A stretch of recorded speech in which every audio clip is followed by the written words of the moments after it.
Hello বন্ধুরা, তোমরা সবাই কেমন আছো? আজকে তোমাদেরকে আমি দেখাবো সজনে ফুল ভাজার রেসিপি। সজনে ফুল তোমরা নিশ্চয়ই সবাই চিনে থাকবে। এটা অনেক উপকারী।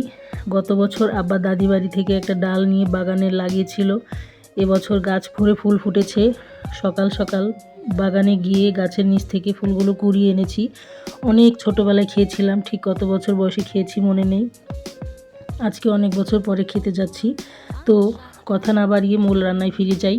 প্রথমে ফুলগুলো খুব ভালোভাবে ধুয়ে আমি একটা ঝুড়িতে পানি ঝরিয়ে নিয়েছি, কারণ অনেক বালু থাকে, তাই ভালো করে না ধুলে এটা খেতে ভালো লাগবে না। পানি ঝরিয়ে ফুলগুলো আমি একটা বাসনে নিয়ে নিয়েছি। এবারে আমি 3টে মাঝারি সাইজের পেঁয়াজ নিয়ে নিয়েছি। তোমরা পেঁয়াজ ইচ্ছে মতো নিতে পারো, কম বেশি করে। আমি এত বেশি নিইনি, কারণ ফুলগুলো খুব অল্প ছিল পরিমাণে। এবারে আমি চুলাটা অন করে কড়াই দিয়ে দিলাম। কড়াইটা খুব ভালোভাবে তাতিয়ে নিয়ে যখন ধোঁয়া উঠবে, এই পর্যায়ে এসে কড়াইতে সামান্য তেল দিতে হবে। আমি খুব অল্প পরিমাণে তেল নিয়েছি, যেহেতু আমার আব্বার হার্টের সমস্যা, তাই আমার আব্বার তেল খাওয়া নিষেধ বেশি, তাই আমি অল্প তেলই নিয়ে নিয়েছি, যেটুকু না নিলেই নয়। এবারে পেঁয়াজ কুচিটা তেল গরম হলে এর ভিতরে ছেড়ে দিলাম। ভালো করে নাড়াচাড়া করে পেঁয়াজটা ভেজে নিতে হবে লাল করে। তবে খেয়াল রাখতে হবে পেঁয়াজটা যেন পুড়ে না যায়। এরকম লাল হয়ে আসলে এই পর্যায়ে সামান্য হাফ চা চামচ লবণ দিয়ে দিতে হবে। আমি লবণটা কমই খাই, এই জন্য খুব অল্পই নিয়েছি। লবণ দিয়ে পেঁয়াজটা ভালোভাবে নাড়াচাড়া করে মিশিয়ে নিতে হবে, যেন পুড়ে না যায়। অবশ্যই এটা খেয়াল রাখতে হবে, পুড়ে গেলে একদম স্বাদটা নষ্ট হয়ে যাবে। এভাবে কম আঁচে পেঁয়াজটা নেড়ে এরপর ফুলগুলো দিয়ে দিতে হবে। সবগুলো ফুল আমি দিয়ে দিলাম পেঁয়াজের ভেতর।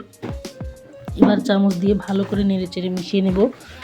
ফুলগুলো অনেক নরম, এই জন্য এটা ঢেকে দেওয়ার কোনো প্রয়োজন নেই বা এতে কোনো পানি যোগ করার প্রয়োজন নেই।